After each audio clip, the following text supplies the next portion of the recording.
아멘. 지금 우리가 고난 주간 이렇게 맞이하고 있는데요. 이제 복음서 같은 경우는 마태, 마가, 누가, 요한 이 속에서는 주님의 그 고난을 사건의 중심으로 기록을 한 것을 볼 수 있고, 오늘 본문의 히브리서는 그 고난의 현장 속에 담긴 예수님의 심장의 박동 소리를 그렇게 들려주는 본문이라 이렇게 볼 수가 있습니다. 주님의 심장의 박동, 그 주님의 그 심장의 박동은, 우리의 심장은 하루에 10만 번 정도 이렇게 박동한다고 하잖아요. 그런데 주님의 심장은 어떠했을까? 주님도 우리처럼 심장이 박동하셨을 텐데, 그 심장은 우리를 구원하시기로 가득 찬 그 심장이셨겠다. 우리의 심장은 그냥 하루하루 그냥 살아가는 심장처럼 두근거리고 뛰고, 그리고 그 피가 도는 그런 순간순간마다 그냥 우리가 일상생활을 하면서 살아가지만, 주님의 그 심장의 박동은 그 분초 한 번 한 번 뛰실 때마다 우리를 구원하시기로 원하시는 그 놀라운 하나님의 그 계획을 이루시기 위한 주님의 심장의 박동이 아니었을까가 아니라 분명히 그 심장 박동이셨을 것으로 확신을 합니다.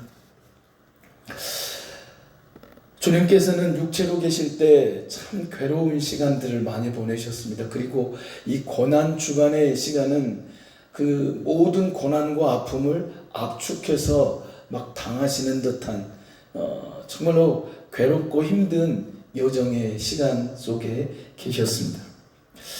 우리에게도 고난이 닥치면 때로는 피해야 할 재앙 같은 그런 걸로 생각하기도 합니다. 그 고난이 오면, 또 어려움이 오면 이건 실패의 증거야 라고 하면서 포기하기도 하고, 그 고난 앞에서 무너지는 사람들이 많이 있습니다. 우리 그리스도인들 가운데도 그러지 않겠습니까? 그 고난 가운데 실패의 증거로 오다 보니까 때로는 당황하기도 합니다. 때로는 하나님에 대해서 불평하기도 하고 원망하기도 하고, 어떻게든 그 상황에서 빨리 벗어나고 싶은 것이 우리가 당하는 고난일 수도 있습니다.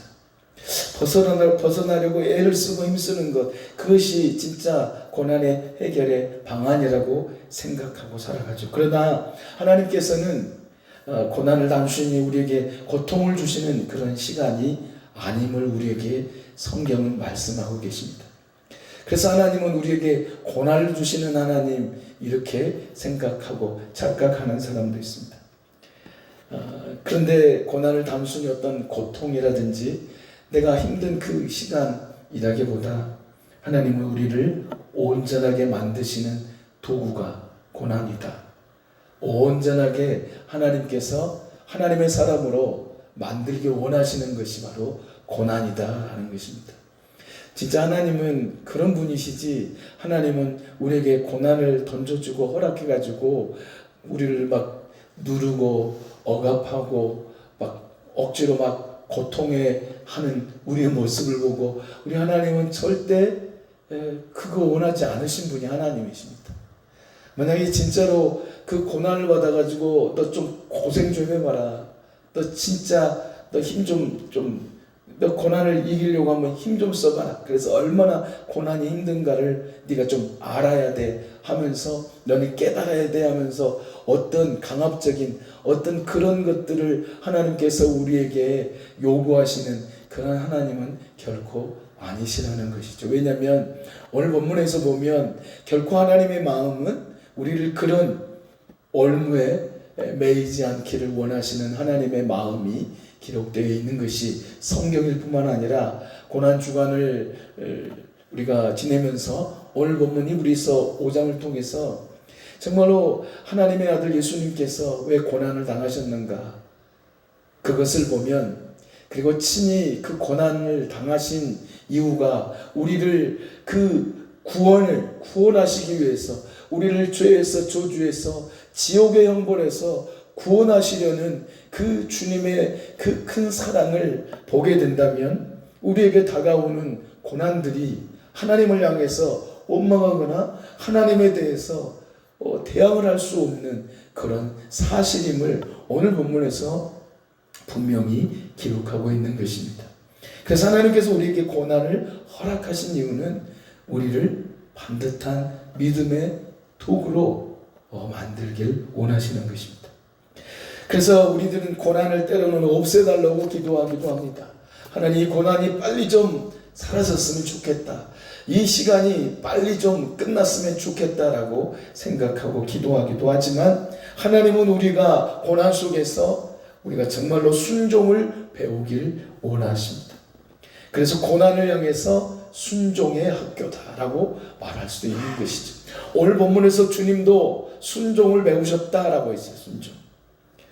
고난으로 8절에 보면 그가 아들이시면서도 받으신 고난으로 순종함을 배웠어요. 어디서 우리는 배우죠? 물론 삶 속에서도 배우고 그렇지만 우리는 보통 학교에서 배웁니다. 학교에서 지식을 배우죠. 고난을 통해서 하나님은 우리에게 뭘 배우기를 원하시냐면 순종을 배우기를 원하십니다. 그 아들 예수 그리스도께서, 독생하신 예수 그리스도께서 순종함을 배우셨습니다. 그 고난의 학교에 우리 주님도 학생이셨어요. 그 극심한 고난을 통과해서 우리의 영원한 구원자가 되시길 원하시는 하나님의 그 뜻, 그 아들을 통해서 우리의 영원한 구원자가 되길 원하시는 아버지 하나님의 뜻을 우리 주님은 이루신 것입니다. 그게 고난의 학교를 우리 주님도 통과하신 것입니다.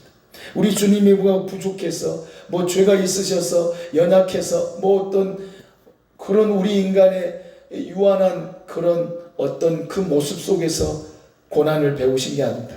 그분은 온전하신 하나님이셨어요. 그리고 온전하신 인간이셨죠. 완전한 인간이시자 완전한 하나님이셨습니다. 그러면 고난 가운데 우리 주는 우리에게 어떤 본을 보여주셨는가? 오늘 본문에 보면 심한 통곡과 눈물로 하나님께 나갔습니다. 그는 육체에 계실 때 자기를 죽음에서 능히 구원하실 이에게 심한 통곡과 눈물로 간구와 소원을 올렸고 하나님께 기도 드리셨습니다. 통곡하며 우시며 가슴을 치며 눈물로 하나님께 나갔습니다. 심한 통곡 그리고 눈물로 하나님께 나간 것입니다. 그래서 이 기도를 통해서 이건 결국 겟세마네 동산의 기도이죠. 이 기도는 강렬하게 부르짖는다라는 뜻의 묘사된 표현입니다. 강렬하게 부르짖으셨습니다. 아주 강하게 부르짖으셨습니다. 힘없이 아무 의미 없이 부르짖은 게 아니라 강력한 촉구, 하나님을 향해서 강력한 요구를 하신 것입니다. 어떻게요? 심한 통곡과 눈물로 주님은 기도하신 것입니다. 육신의 연약함을 입으신 채 우리와 똑같은 성령을 가지고 계신 채 하나님 앞에 완전히 모든 것을 쏟아 놓으셨습니다. 그 고통을 가지고 주님은 참는 것이 아니라 그 고통을 가지고 하나님께 정직하게 나아가셨습니다. 주님은 정직하시잖아요. 신실하시요. 그래서 하나님을 향해서 나갔습니다. 근데 그 자세가 강렬한 하나님께 그 기도가 응답되어지기를 간절하게 기도하시는 주님의 모습을 볼 수가 있는 것입니다. 가장 강력한 기도의 언어였습니다. 심한 통곡과 눈물은 강력한 기도의 언어입니다.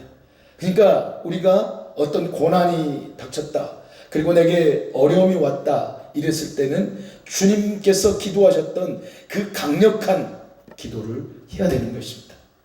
주님이 그 길을 가셨기 때문에 우리들도 그 길을 가야 되는 것입니다. 그래서 하나님은 우리가 고통의 현장 속에서 하나님이 나를 구원하시리이다 인정하며 부르짖는 것입니다. 그래서 주님도 그렇게 기도하셨잖아요. 오늘 본문에서 능히 구원하실 이에게 이렇게 기도하셨습니다. 능히 구원하실 이에게. 우리도 하나님께 기도할 때 능히 나를 건져주시는 하나님의 심을 믿고 구하라는 것입니다. 그런데 어떻게 마음을 가졌냐면 강력한 마음으로. 그 엄청난 가장 강력한 기도의 언어가 뭐라고요? 주님이 하셨던 기도입니다. 심한 통곡과 눈물로 간구와 소원을 올렸다, 이 말은 가장 강력한 기도의 언어입니다. 표현.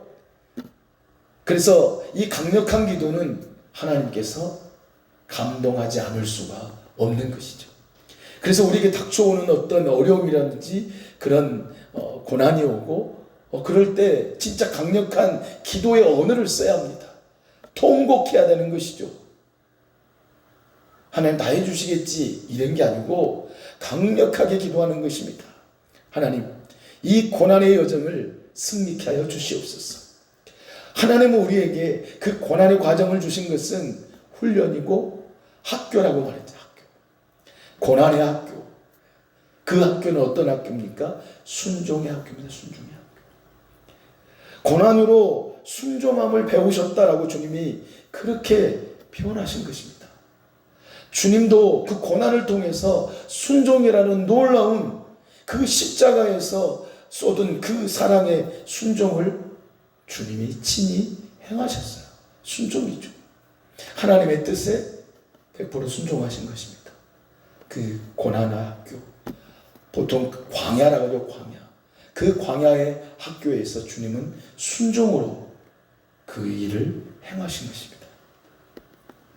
주님은 인간의 모든 아픔과 죽음의 공포를 체휼하셨습니다. 경험하셨습니다.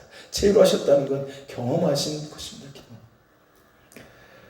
그래서 주님은 눈물 흘리는 자의 대제사장이 되어주셨습니다. 대제사장이 되어주셨어요. 통곡과 눈물로 기도하는 우리의 그 기도를 하나님께 드리는 것입니다. 대신 드리시는 것입니다. 대제사장 아니십니까? 히브리서 4장 15절에 우리에게 있는 대제사장은 우리의 연약함을 동정하지 못하실 리가 아니요 모든 일에 우리와 똑같이 시험을 받으신 이로되 죄는 없으십니다. 주님은 죄 없는 하나님이십니다. 그러나 완벽한 사람이셨습니다. 순교자 폴리가 목사님, 그 감독이셨던 목사님은 화형을 당하셨습니다. 화형을 당하셨는데 그 화형을 당하실 때 그렇게 고백을 합니다. 이렇게 기도하지 않으셨습니다. 고난을 면하게 해달라고 하지 않고 이 잔에 참여하게 하심에 감사합니다. 그래서 그 눈물 섞인 기도는 구경하고 조롱하던 그 수많은 사람의 마음을 녹였답니다. 진정한 경건은 뭐냐면 상황을 바꾸는 것이 아니라 하나님을 향한 신뢰를 지키는 것이다. 하나님을 향한 신뢰를 지키는 것입니다. 진짜 경건은 뭐냐면 어떤 어려움이 와도 어떤 고통이 와도 하나님을 향한 믿음, 그 신뢰가 놓치지 않아야 된다는 거예요. 잃어버리지 않아야 된다는 것입니다. 이것이 바로 진짜 믿음의 사람, 고난의 학교에서 배우는 순종의 사람인 것입니다. 주님이 그 길을 가셨습니다. 수많은 그리스도인들이 그 길을 걸었습니다. 그렇다면 우리들도 어떤 고난과 아픔들이 우리에게 경험으로 다가올 때 우리도 주님처럼 그 고난의 학교에서 잘 배워서 순종으로 열매를 맺어가는 것입니다. 우리의 인생 가운데는 고난의 여정입니다. 수없는 고난이 찾아옵니다. 작고 크고 감당할 수 없고 감당할 수 있는 것들, 쉬운 것 어려운 것 어마어마하게 밀려오지요. 누구에게나 옵니다. 누구에게나 오는 것이 고난인 것이죠. 그런데 그런 고난이 올 때 우리는 나는 지금 학교에서 고난의 학교에 입하겠다. 그래서 나는 순종의 열매로 이 고난을 견디고 이긴다라는 그 믿음으로 사는 그리스도인이야말로 정말 주님이 그 큰 고난, 그 십자가의 고난을 이기시고 승리하셨던 것처럼 우리의 삶도 분명히 승리의 삶을 살 것입니다. 오늘 본문에서 그렇게 말씀하십니다. 온전하게 되셨다. 그가 아들이시면서도 하나님이십니다. 하나님. 하나님의 아들이니 하나님이신 것이죠. 그가 아들이시면서도 고난으로 순종함을 배워서 온전하게 되셨으니, 이 말은 주님이 어떤 부족해서 배워가지고 뭐 온전한 주님이 되셨다 그런 의미가 아닙니다. 주님 자체는 온전하십니다. 그분은 하나님이시기 때문입니다. 어떤 지식적인 습득이 아니라 주님은 친히 몸소 겪어 체득하셨습니다. 이게 체급입니다. 체급. 사람들은 고난 없는 안락한 삶이 축복이라고 말을 많이 합니다. 진짜 그것은 축복에 대해서 잘 모르고 살아가는 사람입니다. 안락함, 내가 편안한 삶을 살면 하나님이 내게 축복을 주셨다, 이렇게 말하는 사람들이 있습니다. 이게 진짜 기복적인, 하나님을 진짜 모르는 사람입니다. 하나님은 우리에게 편안함, 주일 낸가도 한번 말씀을 드린 것 같은데, 편안함을 우리에게 주시기를 원하시는 하나님 아니에요. 우리 주님은요, 평강을 주십니다. 평강. 주님이 부활하시고 나서 그 제자들에게 만나셔서 처음에 말씀하실 때 평강이다, 평강할지다, 평강이 있을지어다, 평안할지어다. 주님이 주시는 것은 우리에게 편안한 삶을 주시는 게 아닙니다.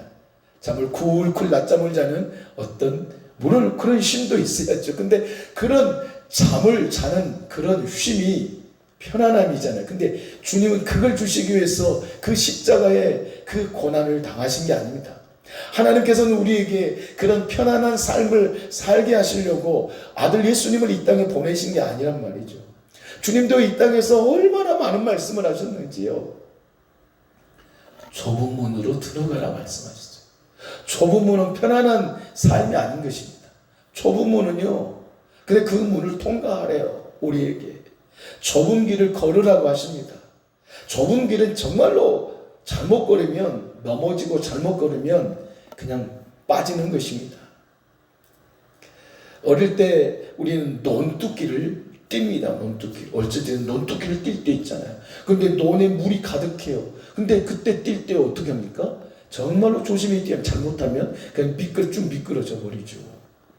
좁은 길은 뛰어가는 게 아닙니다. 좁은 길은 조심히 살펴서 가는 것입니다. 믿음의 길은 이 길을 가는 거예요. 이 길을. 좁은 길, 좁은 문. 좁은 문을 통과하려면 참 힘들지 않습니까? 요즘에 주차란이 참 많죠. 어디를 가든지 주차란이 있습니다. 근데 여기 문 열 때 문콕도 하잖아요. 그럼 문을 열면 때로는 정말로 그 좁은 그 사이에 나오려면 얼마나 힘이 든지 모릅니다. 그런데 주차하는데 너무 쉬운 곳, 그러니까 문이 열어지고 옆에 차가 다치지 않는 그런 곳은요, 너무 쉽게 나와요. 힘이 들지 않습니다. 근데 좁은 문으로 나오려면 정말로 힘이 들죠. 아유, 왜 이렇게 됐냐? 그리고 왜 이렇게 이 주차 이 선이 이렇게 짧아, 좁아, 이렇게 말을 하는 것입니다. 왜냐하면 좁은 것은 힘들기 때문에. 근데 주님은 우리에게 좁은 문으로 들어가래요. 주님은 우리에게 좁은 길을 걸으랍니다. 결국 좁은 길, 좁은 문은요, 고난의 길입니다. 주님을 믿는 것은 고난의 길을 가는 것이죠. 근데 우리의 삶 속에서도 늘 우리는 그걸 생각하며 살아야 되는데, 오늘 저는 경험을 했습니다. 주차장 주차하려고 들어가는데 약간 조금 세게 밟았어요. 바쁘다는 핑계로 약간 좀 세게 밟았는데 커브 트는 아저씨가 빵 하면서 저에게 경고를 했습니다. 그리고 이 커브를, 저도 커브에서 올라가고 하는데 그 아저씨가 문을 쫙 여는 거예요. 그래가지고 이 좁은 데서 그렇게 빨리 달리면 되겠냐고. 브레이크 잡을 만한 것은 빨리 달린 건 아닌데 그래도 약간 좀 빨리 달리긴 했어요. 그래서 죄송한데 고개를 숙이고 인사를 했는데 다행히 뭐 욕은 안 했습니다만은 그분 욕은 안 했어요. 그래서 근데 교회 차 타고 갔잖아요. 그래가지고 좀 주님께 너무 죄송했어요. 내가 주님의 이름을 또 이렇게 욕되게 했구나라는 그런 작은 자책도 있고, 내가 더 조심해야 되겠다라는 그런 마음이 들었습니다. 물론 일반 차를 타고 가면 덜 했을 수도 있고 그냥 통과할 수도 있었겠죠. 근데 교회 차 이름이 적어지면요, 그렇습니다. 예전에도 저기 아파트에 들어가는데 제가 먼저 들어왔어요. 근데 두 대가 이렇게 갈 수가 없는 곳이에요. 근데 정말로 저는 3분의 1을 갖고 그 사람이 들어오는데 계속 밀고 오는 거예요. 그래서 그냥 제가 뒤로 후진해서 양보를 했습니다. 그 사람은 왜 계속 밀고 왔냐면 교회 차였기 때문이에요. 세상 사람들은 교회를 그렇게 생각하는 사람이 많습니다. 짓밟아도 되는 것. 근데 교회는 짓밟힘 당하는 곳은 아닙니다. 그러나 우리가 그런 짓밟힘이 있거든 우리는 견디는 것이죠. 그래서 할렐루야 하고, 내가 주님 때문에, 제가 오늘 경험한 것은 할렐루야가 아닙니다. 제가 잘못했기 때문에. 주님은 배우셨습니다. 이게 배우셨다는 것이 부족해서, 연약해서, 몰라서 배우신 게 아니라 주님은 우리를 채울하시기 위해서, 우리의 그 고통을 해결해 주시기 위해서 친히 주님이 그 길을 가셨다는 것이죠. 몸소 겪어서 체득하셨습니다. 그래서 주님을 이렇게 말씀하시죠. 오늘 본문에서 온전하게 되셨은즉, 그리고 자기에게 순종하는 모든 자에게 영원한 구원의 근원이 되시고 말씀하고 있어요. 온전하게 되시니까 그 고난의 학교에서 순종함을 배우셔서, 그 순종함을 배우시니까 주님이 온전하게 되셔서 우리를 영원히 구원할 수 있는 영원한 구원의 근원, 영원한 구원의 근원이 되셨다라고 말씀하는 것입니다. 바로 그겁니다. 주님은 이 땅에 오신 이유는 뭐냐면 우리를 구원하시기 위함이었어요. 죄에서 구원하시기 위함이시죠. 그래서 그 주님은 하나님 아버지의 그 뜻을 이루시기 위해서 자신의 몸을, 주님의 몸을, 그 하나님이신 그 거룩하신 주님이 살을 찢고 피 흘려 갈기갈기 걸레보다 더 못한 채로 십자가에서 달려 죽으신 것입니다. 주님의 자신의 몸이 찢기신 것입니다.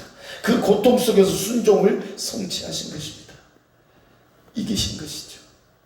그게 바로 무엇입니까? 능히 구원하실 이에게 믿음으로 나간 것입니다. 하나님께서 하나님의 뜻을 이루시고자 하시는 그 아들 예수 그리스도를 향한 하나님의 놀라운 그 구원의 계획이 아들 예수 그리스도의 순종함으로 이루어진 것입니다. 이건 엄청난 일 아닙니까? 그래서 주님이 어떤 길을 열어주셨냐면 새로운 살 길 열어주시고, 휘장은 곧 그의 육체니라. 히브리서 10장 19절 20절에는 그러므로 형제들아 우리가 예수의 피를 힘입어 성소에 들어갈 담력을 얻었나니, 그 길은 우리를 위하여 휘장 가운데로 열어놓으신 새로운 살 길이었습니다. 살 길. 우리를 살게 하시려고 죽어버린 우리의 인생, 죽어야 할 우리의 인생, 죄로 말미암아 저 지옥불에서 영원히 고통당해야 될 우리의 인생을 위해서 살 길을 열어주셨습니다. 영원한 구원의 길을 열어주신 것입니다. 죽기까지 복종하셔서 곧 십자가의 죽으심으로 아버지 하나님의 뜻에 순종하셨습니다.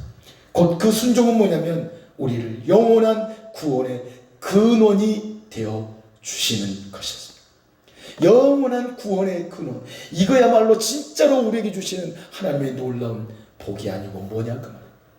편안한 삶이 복이 아니고, 내가 뭐 잘되고 내 자녀가 잘되고 사업이 잘되고 가정이 잘되고 뭐 잘 풀리는 것이 복이 아니고, 정말로 영원한 구원의 근원이신 예수 그리스도가 내 생명의 주인이요 나의 주권자이심을 믿는 그 자체가 복이라는 것입니다. 그런데 그 믿음으로 살아가는 사람에게는 어떤 일이 오냐면 고난이 오는 것입니다. 좁은 길과 좁은 문을 선택하며 들어가고 걸어가야 되는 것이 믿음의 길인 것이에요. 우리는 편안한 길을 걸으려면 주님은 그 길을 우리에게 원하지 않으십니다. 편안한 길. 근데 이 시대는 참 편안함은 좋아하죠. 편안함은 너무 좋아해요. 정말 이렇게 편안한 것을 좋아하다가 결국은 헛된 길, 악한 길로 떠나기가 너무나 쉬운 것입니다. 그래서 우리는 주님이 순종하심으로, 그래서 로마서 5장 19절에 한 사람이 순종하지 아니함으로 많은 사람이 죄인 된 것 같이 아담이 불순종함으로 모든 사람이 죄 가운데 태어나 죄 가운데 죽는 그런 인생, 그런 우리의 인생이지만 한 사람이 순종하심으로 많은 사람이 의인이 되리라. 한 사람이 예수 그리스도께서 순종하심으로 예수 그리스도를 믿는 모든 자가 의로운 자가 되고 의인이 되는 것입니다.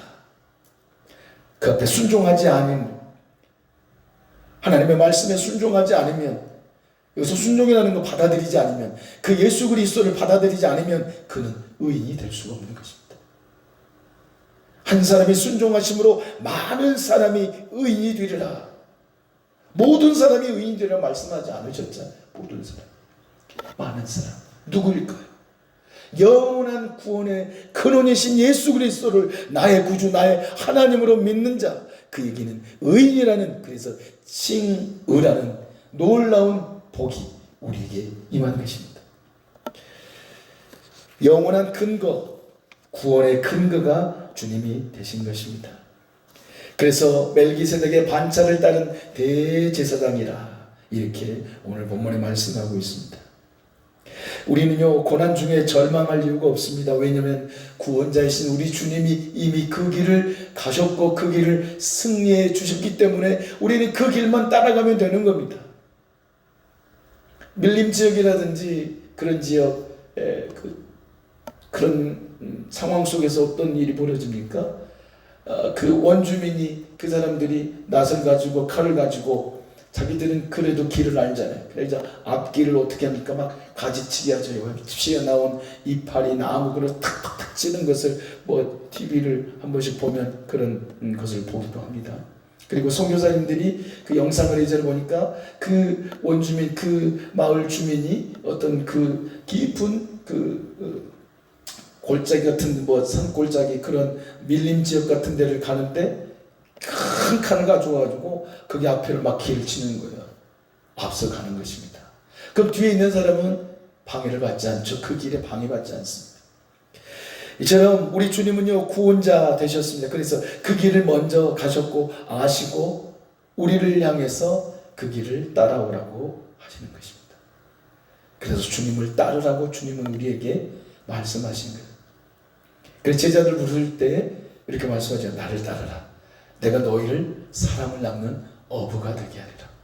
그들은 물고기를 낚는 어부였지만 주님이 그들에게 어떻게 하셨습니까? 주님이 가신 그 길을 따라오라는 그런 제자로 부르신 것입니다. 그게 바로 믿음의 길인 것입니다. 믿음의 길. 이미 그 길을 이기셨고 가셨기 때문에 우리는 주님의 길만 따라가면 우리는 영원한 구원에 이르는 그런 축복이, 놀라운 복과 은혜가 우리에게 주어지는 것입니다. 그래서 내가 곧 길이요 진리요 생명이니 나로 말미암지 않고는 아버지께로 올 자가 없느니라라고 요한복음 14장 6절에 우리에게 말씀하고 있는 것입니다. 주님이 길이시라는 것입니다. 하나님께서는 우리에게 요구하십니다. 하나님은 오직 고난받고 승리하신 예수 그리스도만이 구원의 유일한 통로로 붙들기를 원하십니다. 그 예수 그리스도를 붙들기 원하시는 것입니다. 예수님은 아론의 반차를 넘었습니다. 반차라는 것은 그 순서, 계열입니다. 그러니까 아론의 계열은 다 제사장이었잖아요. 제사장이었습니다. 근데 우리 주님은 아론의 계열이 아닙니다. 멜기세덱, 그분은 왕이십니다. 그분은 제사장입니다. 영원한 제사장. 멜기세덱. 그 멜기세덱의 반차를 따르셨다라는 것은 그 영원한 계보, 그 길에 주님이 서셨다는 것입니다. 결국 그것은 예수 그리스도의 예표인 것이죠. 창세기에 보면 멜기세덱이 나옵니다. 아브라함이 롯을 구하기 위해서 전쟁에 나가죠. 그래서 전쟁에 승리하고 옵니다.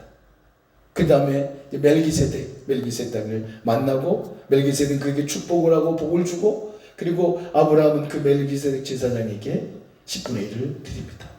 그건 뭐예요? 당신이 주인이십니다. 10분의 1은 뭡니까? 소유의 10분의 1을 드린다는 것은 당신은 나의 주인입니다 라는 고백입니다. 하나님은 나의 주권자이십니다. 하나님이 내게 물질을 주셨습니다.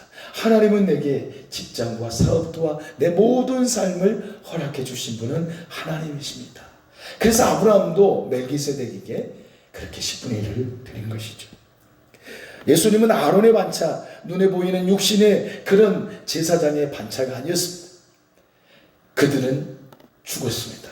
그들은 또다시 세워졌습니다. 그런데 멜기세덱의 반차라는 것은 그분은 영원한 제사장이었어요. 영원한 제사장. 우리 주님은 영원한 대제사장이세요.